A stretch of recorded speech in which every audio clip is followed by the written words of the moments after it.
Welcome back to another episode of Who Got the Aux Podcast. On my previous show, I discussed getting dark, going low, grinding in silence, getting rid of all the distractions, focusing on the intangibles.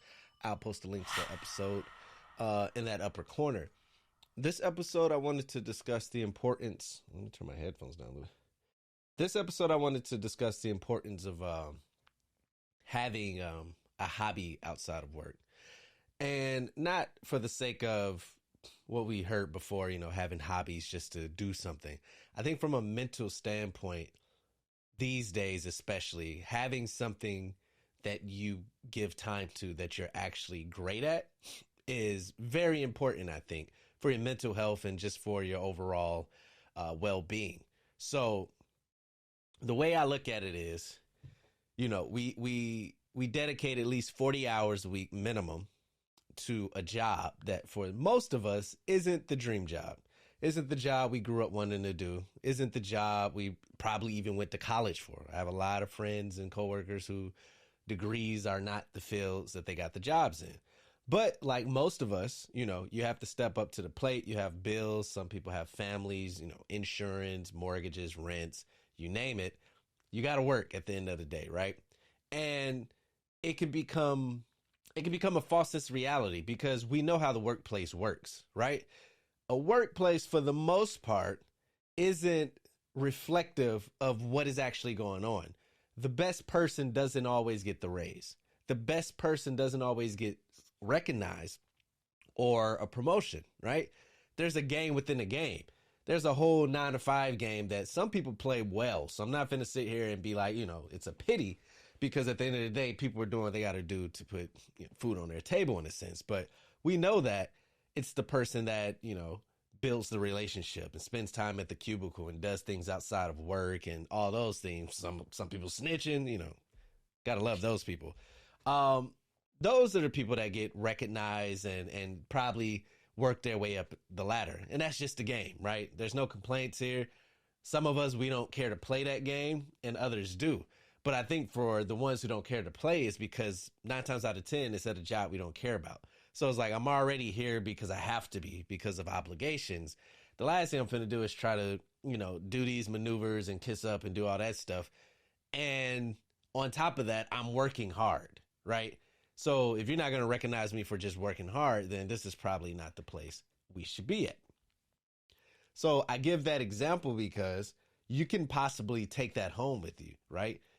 If you're only spending your creative free time, not even your creative time, if you're spending most of your time at a place that is a false sense of reality, eventually you're going to take it home. Eventually it's going to seep into your brain that, maybe I'm not as good because of what work said.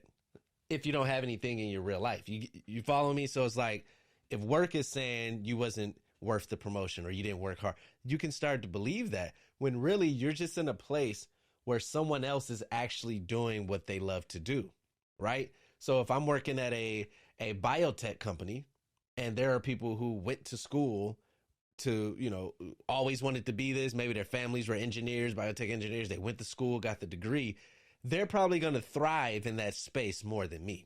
Now, that doesn't say that I'm less than or I don't know what I'm doing. I'm just operating in a space where I don't have the proper critiques. And the only reason why I'm there is because it pays money, right? I wouldn't be there if it wasn't paying good money or no money at all. Most of us wouldn't be at jobs we wouldn't be at.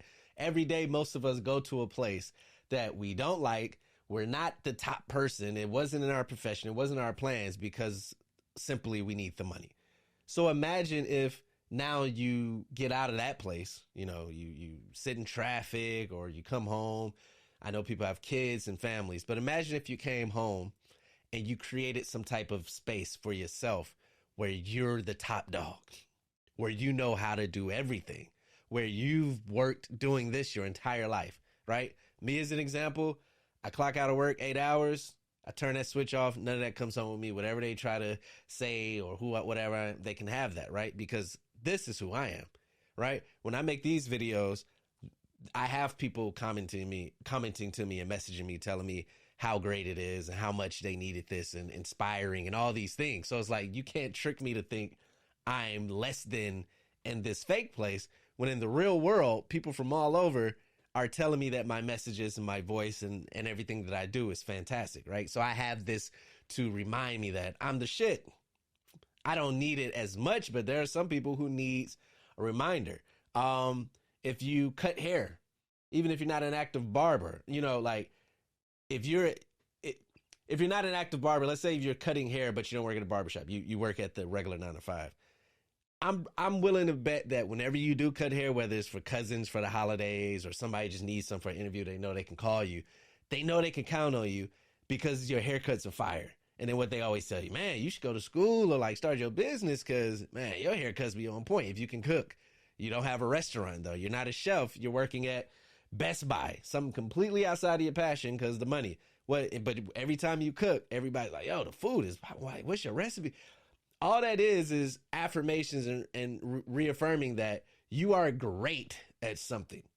Now is your job to try to create that space to where you can constantly keep getting that, to where you can, maybe one day build a business out of it. Maybe one day make that your primary income, because that's the only thing that's stopping most of us. I mean, your general school teachings isn't really teaching you how to start a business and all the inner workings that goes with that, right? You got to take business classes, economic classes, marketing classes if you want to go into that space.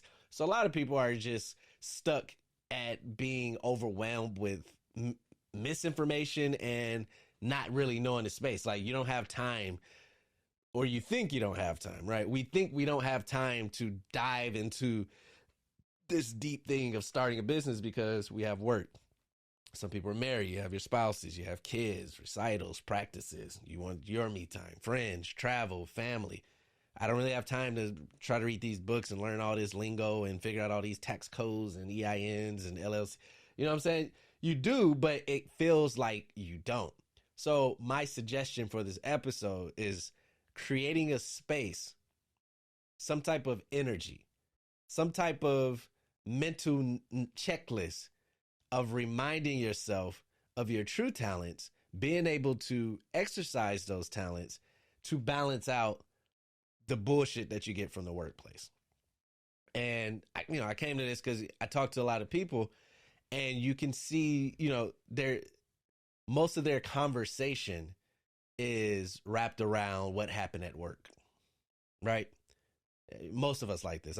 This isn't a finger pointing. Like you talk to somebody outside of their sports team or, a concert or an event going on, majority of their conversation is what goes on at work. And half the time, or most of the time, it's not good, right? It's drama. This happened, and this, and then this, and then this, and this, and this, and this, and this. It's like, that sounds miserable. That was Monday, Tuesday, blah, blah, blah, blah, Wednesday, da-da-da, right? Thursday, Friday, January, February, March, April. And if you're not doing anything to balance that, to offset that, that could be a big problem. Now your reality can be this workplace when it isn't. So I would say, and everyone's lives is different. And I never want to come off like it's easy, just do it. Like I get it. I don't have kids, and there's other things that goes in people's lives. I would just say, if you can't full blown start to create the space, at least start thinking, right? At least make mental notes, at least write it down in your phone, in your notes, an idea. Like, if I can just move a couple of things around, I can start doing this. If I can just maybe switch up my schedule a little bit, I might can make some just start there.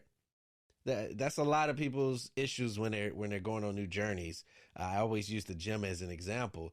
You take off a while from the gym, which I have. I haven't been going to the gym, I can admit this, consistently since late August, early September. We are in December now, but it gets me excited because I can't wait to go back and build up that repetition and just build up that habit again.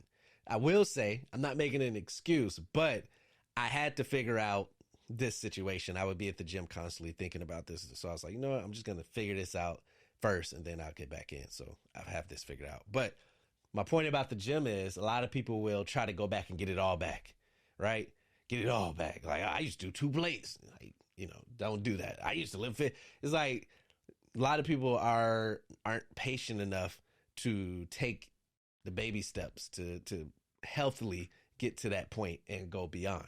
So that's the same thing with this situation. Like, if you can't just snap a finger and like all of a sudden set up a studio or set up a makeup space or set up anything, then at least just start thinking, start plotting it, start writing it down, like start looking at your life, and looking at your schedule. I say this a lot, that I like to be ahead of things. Like, I don't like to go through life reacting. I don't like to go through life like, oh, that happened, I got to deal with that. Oh, that just happened, guess I got to deal with that. Like, I like to try to plot out my day and say, okay, these are the things that needs to be done this day. And here are some time frames. And once you start doing that, you will start putting things in those time frames. And when you start putting things in those time frames, then whatever that randomness that knocks us around is going to have to work around that schedule, right? Obviously, outside of things that are just have to be done or emergencies that come out of nowhere. But, you know, right now I have a schedule set up. So I do certain things from certain times. So if people try to call me or people try to say, yo, let's hang out, I go, cool, can we do it around this time? Because I have to do this at this point. You see what I'm saying? But without me having that, those points already put in, I could be like, yeah, let's go. All right. And then before I look up, my day's gone. So if you can't do the whole thing, just start writing it down. Look at your day. Be like, consistently study yourself. A lot of people don't study themselves. You want to study other people. You want to figure other people out. Study yourself. Look what you do from Monday to Monday and just write it down. Like, okay, I did this, this, and that. Okay, these are the things that happens regardless, no matter what. This was random. This was random. This was random. This was random. That was random. And then those random things only happen that week. They're not happening every week. So then you start looking like, okay, from 2 to 3, I was randomly asked to go get a drink, but that normally doesn't happen. So 2 to 3, that could be the time I start making, creating energy in a space to do the one thing or the few things that I'm great at. You see what I'm saying? And then that becomes part of your schedule. So now when somebody asks to go out for a drink, you be like, okay, I can, but after 3, because from 2 to 3, I do blah, blah, blah, blah. And you start building that way. And then life just shapes around it. It becomes the same way where people respect it. Same way if I told you I had to take my kid to school, you respect it. If I'm consistently saying I got to do, my podcast in the beginning, man, that podcast, brother. But people start saying like, oh, he's serious. So when he brings up his podcast stuff, you can see it in people's faces. Like, okay, no, I got you. I respect that. People start to respect your energy of what you're doing. So that would be my suggestion on how to start trying to build that out. But I think it's very important, like I say, for most of us, because, shouts out to the people that dreamed a job, went to college, got said job, and are working a job. That is fantastic. You can use this. Maybe even in that space, you still need a balance. But this is for most people that are just working jobs that pays money and doesn't necessarily bring happiness or joy. So that's my suggestion. I will say, I wasn't even going to mention it. Somehow my microphone took a complete shit. Not my microphone, my just audio setup took a complete shit yesterday. I recorded this. This is my 6th time recording this. The first time, the memory card ran out on the camera mid-sentence. And the other 4 times, I thought my audio was set up the way it was supposed to be. And it just came in very low. And it was a few times I was like, man, just post that shit. But I was like, no, because of, so yeah, man, it's been a fun couple of days, but we got it done. I felt like this was an important message. I wasn't even going to use it because I kind of was talked out from it, but yeah, man, fun times. This better come out right or I'm going to lose my mind. Anyway, thank you for listening. WhoGotTheAux.com, full media episodes. Who Got the Aux, one word, YouTube, Instagram, TikTok, Facebook. WhoGotTheAux _ Twitter. Shouts out to everybody that shares everything, that comments, that likes, that subscribes, that follows. I appreciate it all. Tell a friend. Do what you feel. If you like what I'm saying, do what you feel, man. I appreciate it. Like I say, I'm going to show it regardless, but all that helps. So I appreciate it. Yeah, I'll see y'all at the next episode. This better work. I'm out of here. Peace.